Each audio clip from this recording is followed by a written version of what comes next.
நேற்று இவருடைய பெற்றோரை பற்றி பார்த்தோம். இன்னைக்கு இவருடைய இளமை பருவம், பள்ளி படிப்பு, இதை பற்றி பார்ப்போமா? கரோல் 5 வயசுல ஆரம்ப பள்ளிக்கு போனார். நல்ல ஒழுக்கத்துடனும் அமைதியுடனும் நற்பண்புகளோடு வளர்ந்தார். அவரிடம் இறைபக்தி அதிகமாக இருந்துச்சு. தனக்கு 9 வயதாக இருக்கும்போதே அவர் ஆண்டவரை முதல்ல உட்கொண்டார். அந்த வருடம்தான் அவர் தாய் இறந்து போனாங்க.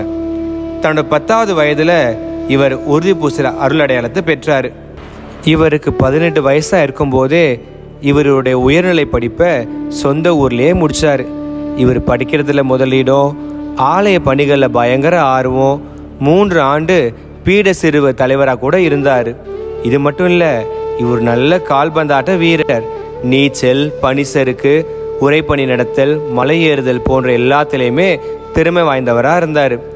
இயல்பாகவே இவர்கிட்ட பணிவு, பக்தி போன்ற நல்ல பண்புகள்லாம் இவர்கிட்ட இருந்துச்சு. இதை பார்த்த பேராயர் ஒரு நாள் கரோல் அருள் பணியாராக வருவான்னு சொன்னார். அப்படி வந்தால் திரு அவையை மிக அதிகமான நன்மைகளை பெறுன்னு சொன்னார். இது மட்டும் இல்லை, இவர் சிறந்த நாடக நடிகர் மற்றும் எழுத்தாளர். சில நேரங்களில் உதவி இயக்குநராகவும் இருந்து பல பாராட்டுகளை இவர் பெற்றிருக்காரு. இவர் முதல் நாடகம் தாவீது.